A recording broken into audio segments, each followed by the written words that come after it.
Welcome to The Sound of Economics, a podcast series by Bruegel, the Brussels-based economics think tank.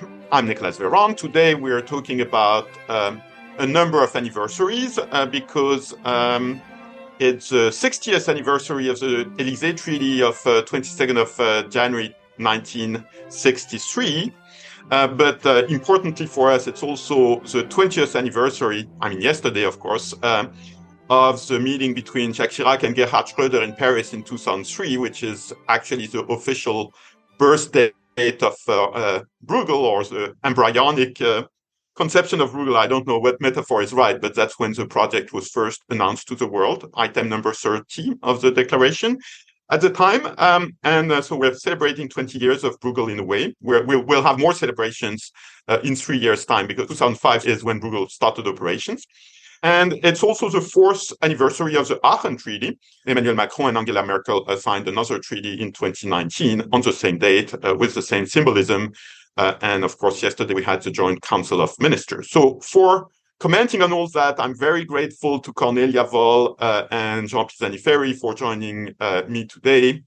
Cornelia Woll leads the Hertie School in Berlin. Jean Pisani-Ferry and I were present at the creation of Bruegel, and Jean is now a senior fellow with Bruegel, among many other official duties. So I cannot think of a better way of celebrating the occasion, but also talk about and discuss the Franco-German relationship, which will be our topic today. So maybe starting with you, Cornelia, how should we think about the Franco-German relationship? 60 years now, what is its essence, the way you look at it? Yes, thank you, Nicolas, for this question. I think, and we started with all the anniversaries, I think it's a very important relationship that is, of course, always repeated, and it's a difficult relationship because it's an unusual choice, in particular in 1963, to say we will have a special union, a special relationship among former enemies. It was still the context of the post-war period where a lot of scars had not healed, and where the main issues, maybe similar to the time quality currently we have, were focused on security and not so much just economics as a way of exchanging goods. So in this context, the decision to say we want to invest into Franco-German relations rather than just trusting on the French side, for example, the transatlantic ties, but also on the German side, was something that was a bit revolutionary. It wasn't that easy to push through. And when Adenauer and de Gaulle announced the Élysée Treaty, it was a strong signal that in a way was also instrumental, I think, in moving European integration forward. We're in a very different space today. We see that over the years, the main areas that the Franco-German couple was making advances on is economic and cultural integration, with lots of initiatives that I think have affected the lives of many people in France and Germany, but that have also been difficult because, in particular, on economic questions, there is different interests, there are different ways of producing things, there are different stakes, and they had to be negotiated. And I think the declaration of Gerhard Schröder and Jacques Chirac proves just this. It's very hard to build Europe if we cannot at least pre-negotiate and come to an agreement among these two very important economies that are France and Germany, and that needs a space where thinking can happen prior to the political decisions. And I think that's the mission that Bruegel was given, and we still see that it's important today. We can talk about security in the second step, but I think that was the time quality of these years, and it's still clear that that is a relationship then of great importance and many frictions. Is the relationship still special? The relationship is still special. I mean, it's strange that, it was born when there were 6 members in the EU. Now we are 27. And, they're still counting, obviously. And the Franco-German relationship is still matters. In my view, it does not matter because the two countries are the most powerful, but it matters because they are very different. And because on most topics, when you reach a sort of the start of an agreement between France and Germany, you're close to an agreement between the 27, especially now that Britain has left. So that's what makes things special. And you can think of, of economics. You can think of the discretionary culture in France versus the Ordnungspolitik in Germany. You can think of the approach to markets with a sort of more dirigist approach in France and the more market-friendly approach in Germany. You can think of foreign relation. You can think of trade. You name it, and on all these topics, you have significant differences. And if you're able to bridge these differences, you're closer to a compromise. Now, the question to me is, will this characteristic survive?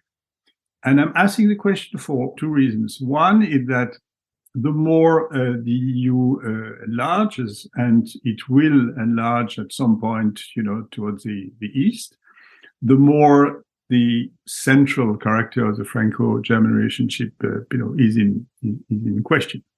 The other aspect is that we've seen periods of deep trouble in the Franco-German relationship. I mean, we can just go back to the Euro crisis, and we saw during this sort of 3 years how far France and Germany were from finding a common sound compromises. I mean, they sort of papered over the differences, but as soon as markets reacted, the differences reemerged. And it really took Mario Draghi, and it really took banking union to sort of come to a solution to this crisis. Essentially, with the 2015 European Council, when the EU negotiated the whole night on whether Greece should leave the euro. So those are. This is an example of how difficult it can be, and how dysfunctional the Franco-German relationship can be for the EU. Now, we had immediately after that, or a few years after that, we had the COVID crisis and the sort of miracle of France and Germany coming to terms and agreeing on a template that few weeks or at least month later gave rise to the NGU initiative. So we had this sort of very contrasting experiences. And my question now is, what kind of phases are we in? Are we in a phase where difficulty, and there are difficulties, are structural, or are they cyclical in nature? To that, but I'd like to come back to the origin and nature of the relationship. So, in a way, there's this tension between the emphasis on Franco-German relations, the transatlantic alliance, and European integration. De Gaulle famously was not keen on the transatlantic alliance, or at least with qualifications, and was also a Eurosceptic at core. So, Cornelia, how do you situate the relationship, both in its origins and in the way it has developed, alongside those two major developments, the transatlantic alliance and European integration? I think, interestingly, exactly these tensions are still with us. And we see it maybe currently with the war in Ukraine. Let me talk about security. At one point, the position in France that was nicely summarized by Emmanuel Macron's statement that the NATO was brain dead was that we needed to invest more heavily in European security by building our own capacities and having a more sovereign, whatever the varying qualifiers are, approach to security and defense.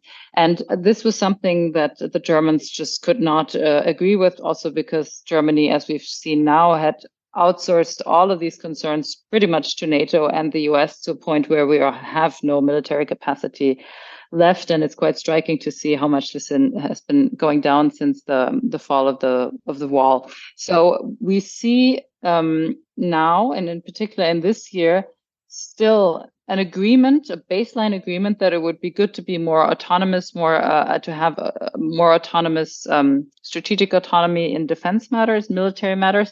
We see that Germany certainly has made mistakes in this area in the past. We also see that France has been entirely unrealistic in its ambition for the challenges we're currently facing, because NATO clearly is not brain dead. And thankfully, it was the one alliance that was able to bring some stability and coordination to the current stakes, which are still very high. And even if we say in the future, we don't want to have to trust that the US is still going to be on our side in case there's another government, right now it's NATO that is most interesting to all the countries in Eastern and Central Europe, and not some sort of new Franco-German ambition that might be built in 20 years from now.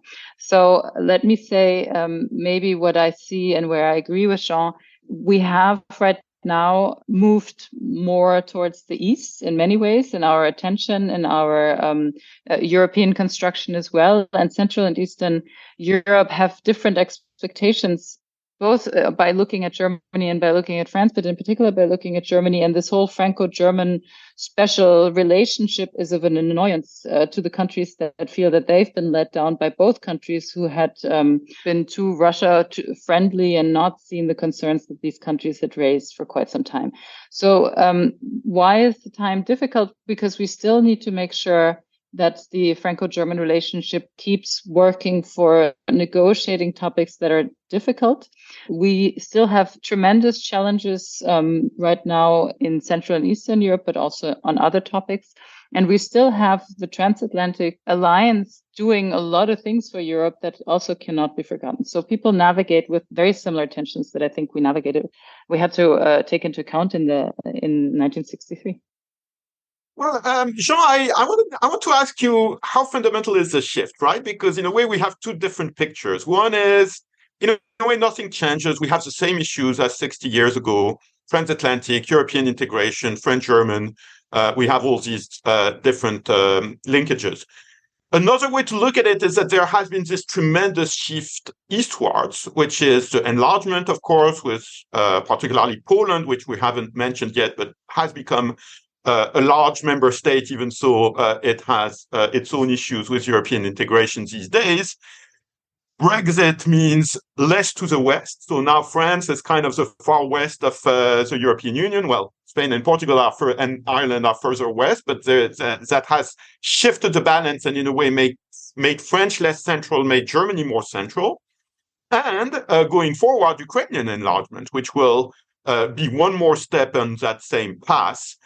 So how much is static? How much is dynamic? How do you look at the mental map? I completely agree with what you just said. The shift to the east is structural, and we haven't seen, obviously, the end of it.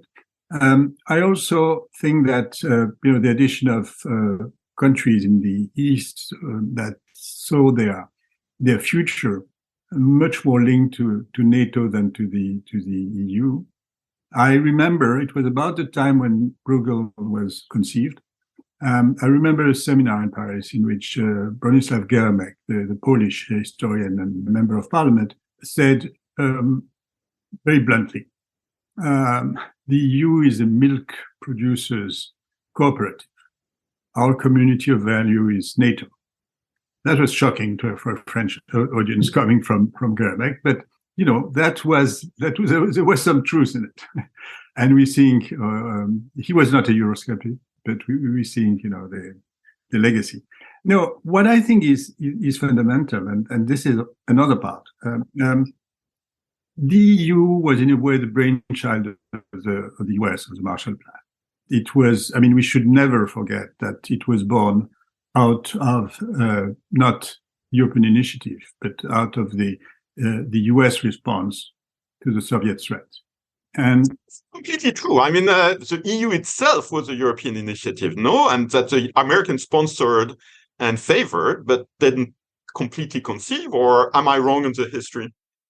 There was considerable sympathy for the EU and for the necessity of, organizing precisely the rapprochement between France and Germany, and building a community of states around it.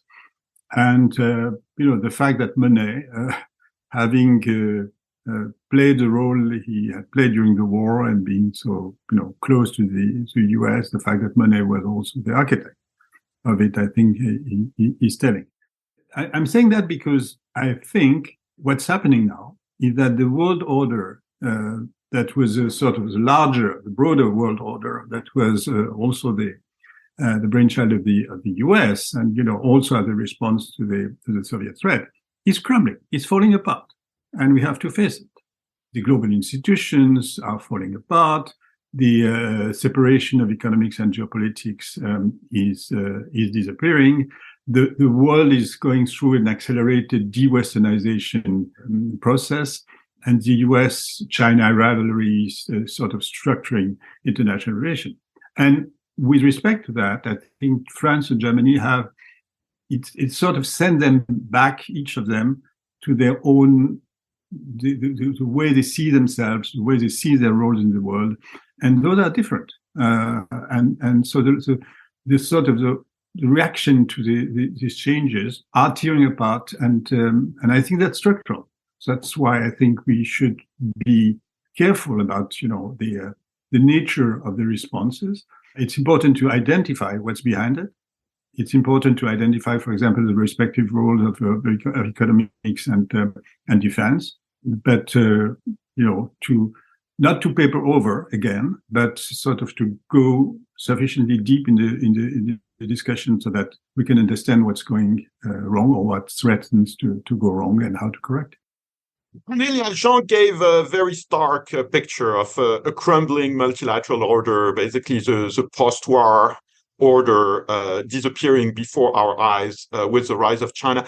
Is that the way it's seen in Germany? Can you give us a bit more of that color? I agree with Jean on the current geopolitical analysis. I do think there was a little bit more European initiative in the creation of the European Union. And I think more of, you're right with Jean Monnet, I think of Robert Schuman and as one of the fathers also of the Franco-German relationship. But since we're not historians, let's look into the future. And let me say it this way. I do think that the current challenge really is the increasing rise of a liberal democracy or even outright authoritarian systems, which becoming more and more attractive and also dominant if you look at trading relationships and if you look at just these country comparisons of the number of countries who are still liberal democracies. So if the world is breaking into one part which is committed to a liberal market order with democratic systems and another which is not and has other ideals that I'll just summarize under authoritarianism, even though it's quite wide, and I include illiberal democratic systems as well, then the world can fracture, just like in the Cold War, into two different spaces, and that line will run right through Berlin once more. That's the fear, at least I have. I don't know if it's the German of me, but I do think that what in Germany currently is felt is that maybe also before, why was Germany so Russia friendly or so unable to see the threat coming from Russia for the Eastern neighbors?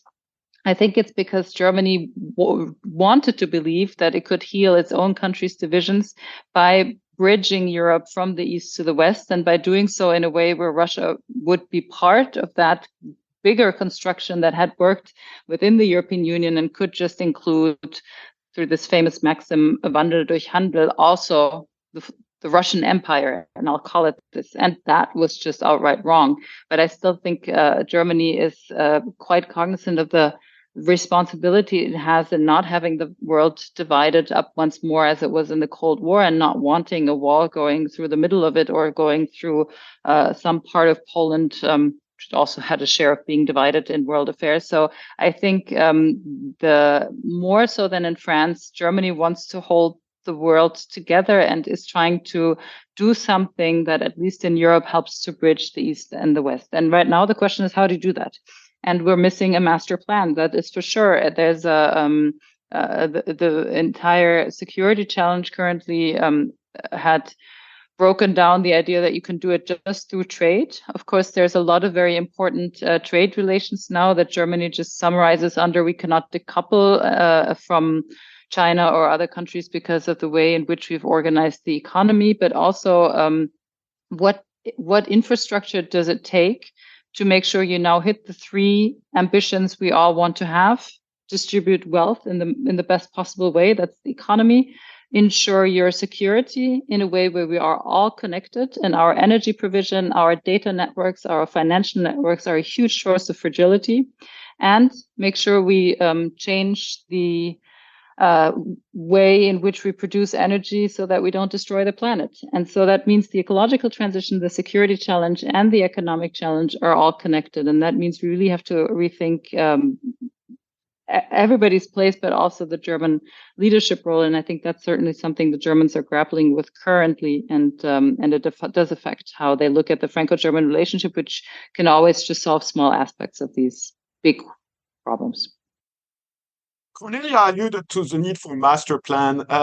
Is it your impression that the French leadership or the French, community more generally has a master plan? One issue that always comes back, of course, is security and the nuclear deterrent, and that's a debate that's older than I can remember. Has there been any evolution in your observation? You were active, of course, in Macron's election campaign in 2017. In the last decade or so, have you seen an evolution in the way French elites and government circles look at these fundamental issues? I like first to react to what Cornelia just said about the destabilization that this crumbling global order represents for Germany and the response in France. I think the dependence on world trade of France and Germany is completely different. I mean, interestingly, 20 years ago, the two countries were not that different in this regard. I mean, openness rates were about the same. Now, over the last quarter of a century, things have changed entirely. Germany is much, much more dependent, and so the reaction, the spontaneous reaction in Germany is, things are falling apart. How can we continue trading? Whereas in France, it's just the opposite. I mean, it's basically, things are falling apart. It's time to sort of, get rid of the dependence. And for example, in energy, it's very clear that the transition, it's not seen in the same way in both countries. I mean, Germany has the view, realistic or not, I don't know, but that renewables can be traded and that you can indirectly trade renewables through hydrogen, whereas France has a sort of almost opposite plan of becoming completely autonomous through relying on nuclear. So those are sort of deep DNA-inspired responses to the situation. Now, on defense and the master plan, I think obviously this a dimension that always emerges when you start discussing in depth with German colleagues, which is, what about defense and what about the nuclear deterrence and what about, is it something you are possibly going to extend to Germany and to European partners or not? And what about also the decision to go at war, which is notoriously completely different in France and Germany? In France, the president decided the next day you start bombing. In Germany, it has to go through the parliamentary process, etc. But I think those issues have resurfaced. They're becoming, more topical. War is not a fiction anymore, and in this regard, I think we lack a sort of serious discussion on those issues between France and Germany. It's in the shadows, but it's not really taking place. I agree, and maybe I'll say why I think this is. I think it is also very difficult to talk about the very big questions because Germany does not know how to talk about grand strategy, if I will call it this way. You asked if there is a master plan. I hope there is. I know that in Germany, there are no institutions to talk about a master plan. And the big recognition currently this year was, well, we need a strategy for energy sovereignty, for example. We need a strategy for raw material sovereignty or provision. We need to tackle certain questions. The Foreign Affairs Ministry is currently writing at least 2 national strategies. And you have all these plans popping up, but not the institutions where you can really then put together the different sectors of the government and or of society and work this out. Also because federal system and it's very complicated to put people around the table. It's not just a very centralized presidential system. Whereas in France, you have a Security Council, you have a much more strategic vision of engagement, both militarily and economically speaking. So that's an advantage for France. But how do you then bring that around the table on the Franco-German side. And we see it's very difficult. The energy is the most difficult discussions currently because of the nuclear question that the two countries just cannot agree on. Defense is very difficult. And if you then say, and unfortunately, defense and energy is connected, how do you even structure an exchange on this? To me, is difficult. So the way forward is to go down one level. The flight at the level of flight head has to be more operational. We know that by working together, we get better at solving not just our own problems, but also developing institutions that might work for the rest of Europe if we can take our partners along.